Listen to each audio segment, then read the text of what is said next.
E quem geralmente vai participar? Preconizado mesmo é o médico patologista e o auxiliar técnico em necrópsia. Dependendo da situação, vai ser um médico legista, um auxiliar e um técnico, realizando todos esses procedimentos. A gente vai preferir métodos manuais. O que significa isso? Que a gente vai usar o menos de maquinário possível. A gente vai utilizar somente os instrumentos em que a gente utiliza a nossa força, as nossas mãos, para que menos coisa possa ser contaminada ali naquele momento. Então a gente vai dar uma olhadinha aqui, o que a gente vai precisar para realizar essa necrópsia. A gente vai utilizar esses instrumentais e de preferência alguns deles descartáveis, em que a gente vai utilizar e a gente vai desprezar no lixo apropriado. Porque nesse caso, quando a gente não utiliza uma serra, quando a gente não utiliza alguma máquina que ela vai promover uma força maior, a gente evita de que respingos, secreções, pedaços de fragmentos eles sejam lançados ao ar. A gente vai realizar essa necrópsia de forma bem manual e com isso a gente vai colocar os profissionais com mais experiência para que eles consigam realizar essa necrópsia de forma mais rápida, porque sem os maquinários a necrópsia tende a ser um pouco mais lenta. Quando for necessário a gente coletar algum fragmento de tecido ou algum outro tipo de fragmento, a gente vai preferir utilizar as técnicas minimamente invasivas. O que significa isso? A gente vai evitar ficar realizando punções nesse cadáver. O que a gente vai utilizar? Os exames por imagem. Então está cada vez mais frequente o uso de ressonâncias, o uso de exames por imagem que vão facilitar a gente encontrar o que a gente está procurando ali. Então, para que a gente realize tudo isso, a gente necessita dos nossos equipamentos de proteção individual.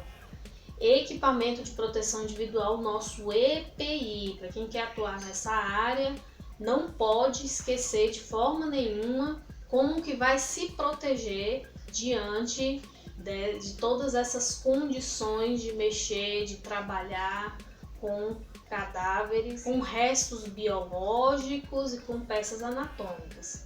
Então aqui a gente tem todos os nossos EPIs e a gente vai conhecer cada um deles agora.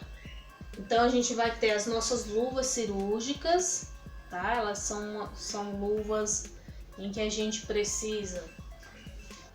A gente vai utilizar as nossas luvas cirúrgicas, elas precisam estar interpostas umas com as outras, uma camada dentro da outra. E depois dela a gente vai utilizar uma luva de malha sintética, à prova de corte. Igual você pode ver aqui na imagem, a gente vai estar utilizando um macacão sobre o avental, ou então sobre o avental impermeável. A gente vai estar utilizando o nosso óculos ou escudo facial para que possa proteger essa face mais ainda, além da máscara. Capas de sapatos, ou então a gente vai utilizar a nossa bota impermeável.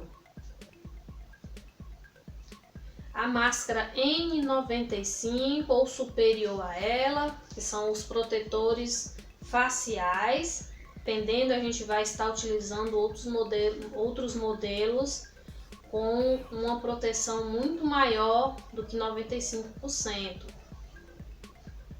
Mas de forma geral, a gente vai estar utilizando a N95 mesmo. E para outros profissionais que vão estar ajudando nessa necrópsia, que vão estar próximos, eles também vão estar equipados de luvas, de preferência também com a camada dupla. E se acontecer algum risco de corte ou perfuração nesse trabalhador, ele vai precisar usar aquela luva resistente também, tá? De nitrila. Então esses são os nossos principais equipamentos de proteção individual que a gente não pode esquecer, que a gente precisa utilizar para a realização dessa necrópsia. Sem eles, essa necrópsia não acontece, por ser uma necrópsia altamente contaminante e altamente perigosa para quem está realizando. Então agora a gente vai ver de que forma que a gente vai se comportar quando a gente for realizar essas coletas dos materiais biológicos. São a coleta de tecidos ou amostras desse cadáver. Então aqui o primeiro passo é a gente utilizar as cabines de segurança. Isso daí é para o pessoal que vai estar lá dentro do laboratório. Então é necessário usar essa cabine porque ela vai ter um vidro e esse vidro ele é uma proteção muito maior contra possíveis contaminantes desse auxiliar de laboratório, auxiliar de necrópsia. Para esse trabalhador que está atuando, ele vai ter que estar na sala adequada para realizar tudo isso, ou seja, lá no ambiente do laboratório. Ele vai precisar usar também todos os EPIs que o mesmo profissional da necrópsia realizou ali o procedimento. Então os EPIs eles vão ser os mesmos, porque o risco é eminente ali, o risco é muito maior também.